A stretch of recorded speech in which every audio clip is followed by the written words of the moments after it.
आज 4 फरवरी 2026 है और पाकिस्तान के अंदर से कुछ ऐसी खबरें आ रही हैं, ऐसी रिपोर्ट्स जो इस्लामाबाद में बैठे कुछ सहाफ़ियों को पता तो हैं, लेकिन उन्हें उन पर बात करने की इजाज़त नहीं।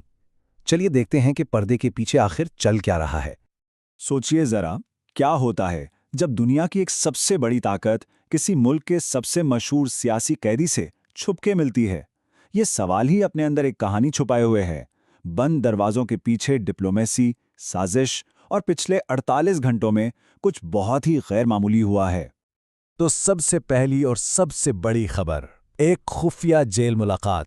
जी हां, मुल्क के साबिक रहनुमा इमरान खान से एक ऐसी मुलाकात हुई है जिसके बारे में किसी को कानो कान खबर नहीं।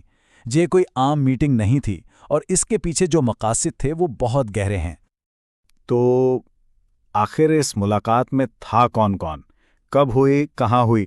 देखिए, जो खबरें सर्विंग ऑफिसर से मिल रही हैं उनके मुताबिक एक अमेरिकी वफद ने इमरान खान से मुलाकात की और ये मुलाकात कोई छोटी मोटी नहीं थी। पूरा 1 घंटा और 17 मिनट चली। वहाँ पाकिस्तानी ISI के लोग भी अहम ऑब्जर्वर के तौर पर मौजूद थे, लेकिन इसका कोई नतीजा नहीं निकला। लेकिन सवाल यह है कि इस मीटिंग का मकसद क्या था, क्यों हुई ये मुलाकात? रिपोर्ट्स ये बता रही हैं कि ये एक डील की कोशिश थी, बिल्कुल वैसे ही जैसे पहले तुर्की के सदर अर्दवान ने भी उन्हें पनाह की ऑफर की थी। असल मकसद ये था कि किसी तरह इमरान खान को मुल्क से बाहर भेज दिया जाए, लेकिन पहले की तरह इस बार भी उनका जवाब ना में था। 1 घंटे से ज्यादा की इस लंबी गुफ्तगू के बाद इनका जो फाइनल जवाब था वो सिर्फ 2 लफ्जों का था, एब्सोल्युटली नॉट। साफ मतलब किसी भी किस्म की डील का सवाल ही पैदा नहीं होता, मुकम्मल तौर पर इनकार। चलिए अब इस सियासी भूचाल से निकलकर मुल्क के सबसे बड़े सूबे की तरफ चलते हैं, जहां एक सिक्योरिटी क्राइसिस, एक ऐसी जंग चल रही है जिसकी असल हकीकत मीडिया हम तक नहीं पहुंचा रहा। और आगे जो मालूमात हैं वो कोई आम खबर नहीं, ये मालूमात फौज की अपनी अंदरूनी सिचुएशन रिपोर्ट्स, जिसे सिट रैप कहते हैं, से ली गई हैं। और ये रिपोर्ट्स ज़मीनी हकायक की एक बिल्कुल अलग ही तस्वीर दिखाती हैं। तो इन अंदरूनी रिपोर्ट्स के मुताबिक बलूचिस्तान में सिक्योरिटी का निज़ाम आप समझ लें बिल्कुल टूट चुका है। सड़कें बंद हैं, रेल चल नहीं रही, कहीं आना जाना है तो सिर्फ बहुत महंगा हवाई सफ़र ही एक रास्ता है। और फौज का हाल ये है कि वो फोर्ट मेंटालिटी में चली गई है। इसका मतलब कि अंधेरा होने के बाद वो अपने महफूज कैंपों से बाहर निकलकर ऑपरेट ही नहीं कर पा रहे। 27, जी हां 27, ये उन हमलों की तादाद है जो 31 जनवरी और 1 फरवरी को पूरे सूबे में एक ही वक्त में बिल्कुल कोऑर्डिनेटेड तरीके से किए गए। जरा सोचिए, 27 हमले एक साथ। अब यहां पर आती है सबसे अहम बात। एक तरफ है सरकारी बयान और दूसरी तरफ हैं ये अंदरूनी रिपोर्ट्स, और दोनों में जमीन आसमान का फर्क है। तो फिर सच क्या है?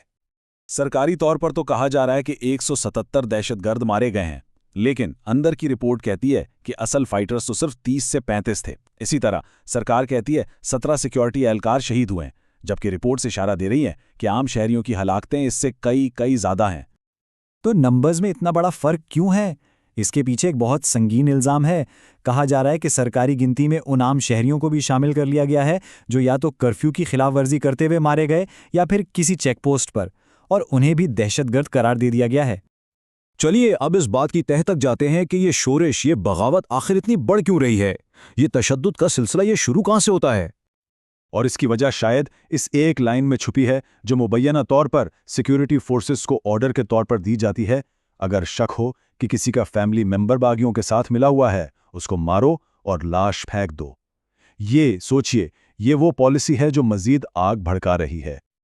और यहीं से एक नया बागी पैदा होता है।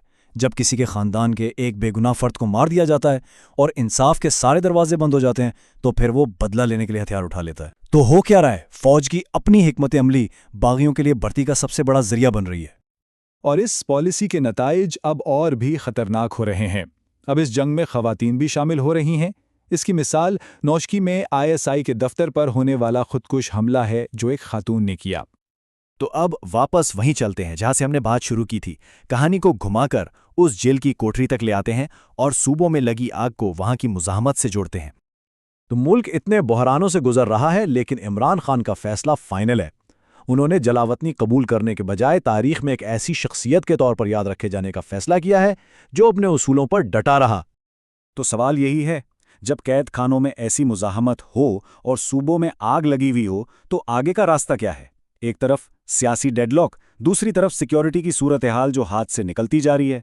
मुल्क का मुस्तकबिल गैर यकीनी है और आगे क्या होगा ये कोई नहीं जानता।